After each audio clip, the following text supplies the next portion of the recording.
नमस्कार दोस्तों, स्वागत है आपका हमारे चैनल पर। तो दोस्तों, आज जो हम लोग पिनाकल स्टैटिक जी के 6th एडिशन का एक टॉपिक लेकर के आ गए हैं मॉड्यूल 1 से। इससे हर एग्जाम में प्रश्न बनता है, 2 से 3 प्रश्न। तो चलिए बिना देरी की शुरुआत करते हैं। पहला प्रश्न है हमारा कि भारत उपमहाद्वीपों के लिए प्राचीन यात्रियों जैसे मेगास्थनीज, फाहियान, ह्वेनसांग, अल-बरूनी, इब्न बतूता आदि द्वारा भारतीय व्यापारियों के सक्रिय योगदान के लिए निम्नलिखित में से कौन सा नाम प्रयुक्त किया गया था? तो यह किया गया था सुवर्ण भूमि। ऑप्शन ए स्वर्ण भूमि। अब स्वर्ण भूमि क्या है? तो भारतीय उपमहाद्वीप कई प्राचीन भारतीय साहित्यिक स्रोतों और बौद्ध ग्रंथों जैसे महावंश, जातक गाथाएं, मिलिंद पन्हों और रामायण में प्रकट होता है। भारत में प्रसिद्ध पुस्तक मेगास्थनीज के द्वारा लिखा गया है इंडिका, फाहियान के द्वारा फोकोकी, ह्वेनसांग के द्वारा सी यू की, किताब उल हिंद अल-बरूनी के द्वारा, और रिहला जो है इब्न बतूता के द्वारा। तो ये सब इंपॉर्टेंट है। इसी में आपको 5 से 6 प्रश्न बन गया। चलिए, हाइडेस पीच की लड़ाई में किन 2 राजाओं ने लड़ाई की? हाइडेस पीच बहुत इंपॉर्टेंट है। तो इसमें क्या था? सिकंदर और पोरस ने। पूछे कि हाइडेस पीच की लड़ाई में किन 2 राजाओं की लड़ाई लड़ी? तो सिकंदर और पोरस। सिकंदर और पोरस। अब सिकंदर और पोरस हाइडेस पीच की लड़ाई लड़ रहे थे। यह वर्ष 326 ईसा पूर्व में लड़ा गया था। यह भारतीय उपमहाद्वीपों के पंजाब क्षेत्र में झेलम नदी के तट पर हुआ था। सेल्यूकस ने सेल्यूसिड मौर्य युद्ध निम्नलिखित में से किन मौर्य शासक के खिलाफ लड़ाई लड़ी थी? तो यह लड़ी थी Chandragupta Maurya. Option A Chandragupta Maurya. Seleucus ने चंद्रगुप्त मौर्य के खिलाफ सेल्यूसिड मौर्य युद्ध में लड़ाई लड़ी थी, जो कि 305 से 303 ईसा पूर्व तक चला। अब है अशोक के लघु शिलालेख भारत के विभिन्न भागों में पाए जाते हैं। निम्नलिखित में से जो है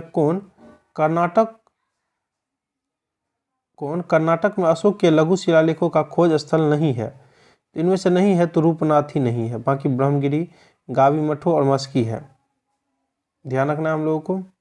अशोक के लघु शिलालेख, पहला कंधार, उसके बाद जो है 13वां राजूला मंडागिरी आंध्र प्रदेश में, स्वर्णागिरी आंध्र प्रदेश में जो इम्पोर्टेंट है, सोहगोड़ा उत्तर प्रदेश में, उसके बाद बहापुर दिल्ली में, मस्की जो है कर्नाटक में।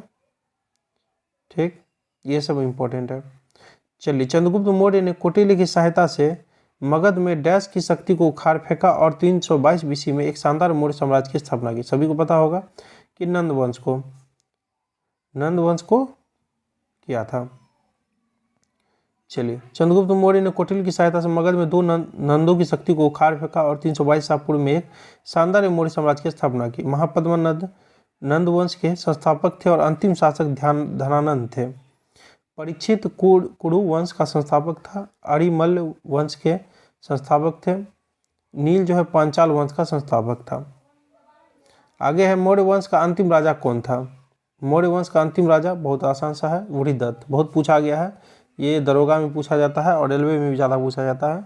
एसएससी में तो पूछा ही जाता है। मौर्य वंश का अंतिम राजा कौन था? तो वृहदत्त। मौर्य वंश का अंतिम राजा वृहदत्त था। उन्होंने 187 से 184 ईसा पूर्व तक शासन किया, जब उन्हें सेनापति पुष्यमित्र शुंग ने मार डाला, जिन्होंने शुंग साम्राज्य की स्थापना की। पुष्यमित्र शुंग ने मारा था, शुंग वंश के संस्थापक। किस राजवंश ने 322 एडी और 550 एडी के बीच भारत पर शासन किया? तो यह किया गुप्त साम्राज्य ने। गुप्त राजवंश ने 320 एडी और 550 एडी के बीच भारत पर शासन किया।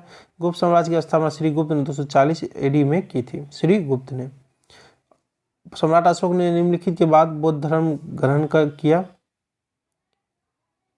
तो कब किया? तो सभी को पता ही होगा, कलिंग युद्ध इसमें कहाँ है? ऑप्शन ए में है, देखिए। चलिए, इसके बारे में देख लेते हैं। इसमें जो है सम्राट अशोक ने कलिंग युद्ध के बाद बौद्ध धर्म ग्रहण किया। कलिंग युद्ध 261 ईसा पूर्व में अशोक के अधीन मौर्य साम्राज्य और पूर्वी तट पर स्थित कलिंग राज्य के बीच वर्तमान में उड़ीसा और आंध्र प्रदेश के उत्तरी भागों में लड़ा गया था। कलिंग युद्ध में हुए रक्तपात और विनाश ने अशोक को युद्ध त्यागने और बौद्ध धर्म अपनाने के लिए प्रेरित किया। निम्नलिखित में से कौन सा शासक मौर्य वंश से संबंधित नहीं था? तो बिंबिसार नहीं था। चंद्रगुप्त था, अशोक था, बिंदुसार था। बिंबिसार मौर्य राजवंश से संबंधित नहीं था। बिंबिसार मगध का राजा था और हर्यक वंश का था। ये पूछ देता है। बिंबिसार जो हम हर्यक वंश का राजा था।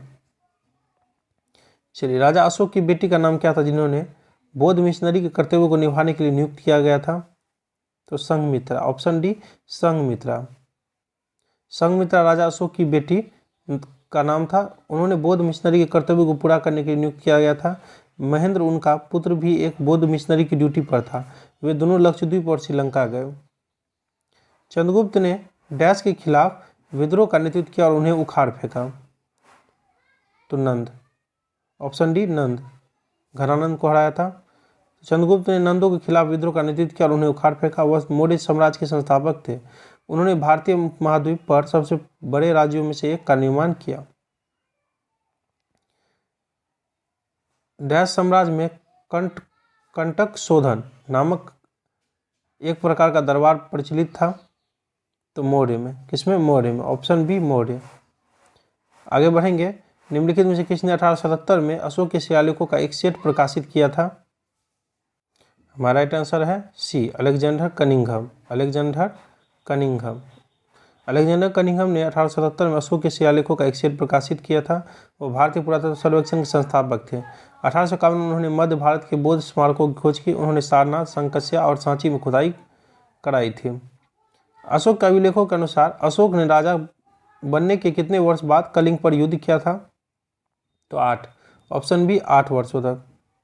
अशोक के अभिलेखों के अनुसार राजा बनने के 8 साल बाद अशोक ने कलिंग युद्ध पर युद्ध छेड़ दिया। कलिंग युद्ध के अभिलेखों को शिलालेख 10-13 यानी 13वें में चित्रित किया गया था। निम्नलिखित में से कौन अशोक के अभिलेखों को समझने वाला पहला विद्वान था?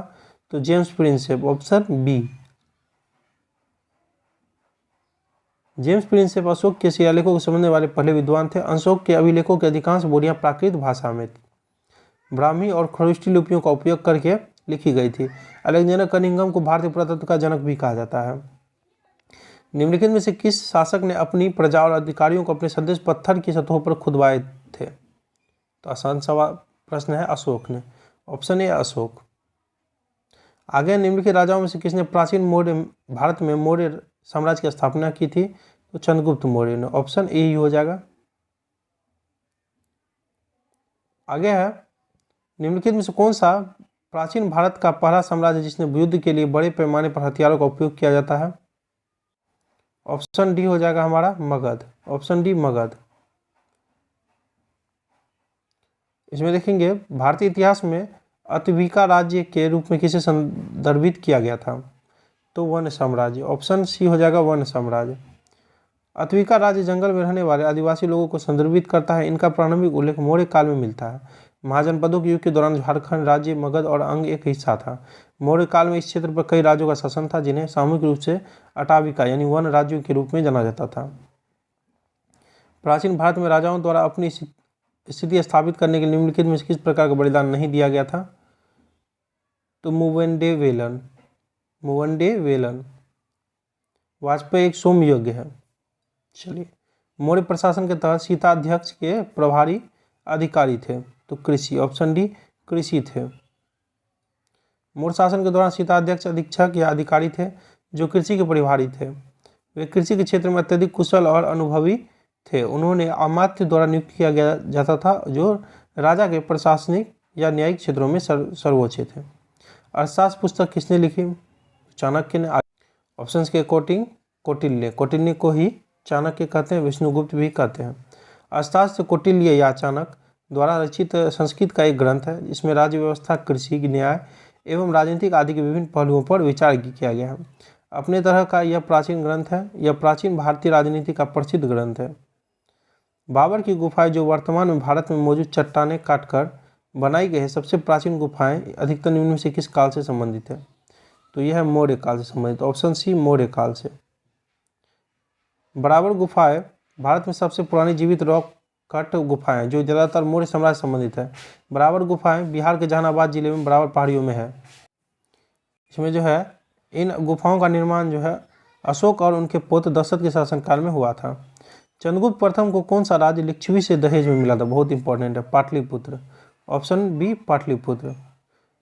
गुप्त वंश का पहला प्रसिद्ध राजा घटोत्कच का पुत्र चंद्रगुप्त प्रथम था। उसने लिच्छवियों के प्रमुख की बेटी कुमार देवी शादी की। यह विवाह चंद्रगुप्त प्रथम के जीवन में एक महत्वपूर्ण मोड़ था। उसने लिच्छवियों से दहेज में पाटलिपुत्र प्राप्त किया। ग्रीक इतिहासकार मेगास्थनीज ने डैश शासनकाल में ईसा पूर्व 4वीं शताब्दी में भारत का दौरा किया था? तो चंद्रगुप्त मौर्य। ऑप्शन सी हो जाएगा चंद्रगुप्त मौर्य। चलिए, ग्रीक इतिहासकार मेगास्थनीज ने 4वीं शताब्दी ईसा पूर्व में चंद्रगुप्त मौर्य के शासनकाल में भारत का दौरा किया था। उन्होंने अपनी पुस्तक इंडिका में भारत का वर्णन किया है। चलिए, वीडियो यहीं पर समाप्त होती है। अच्छा लगे तो शेयर जरूर कीजिएगा।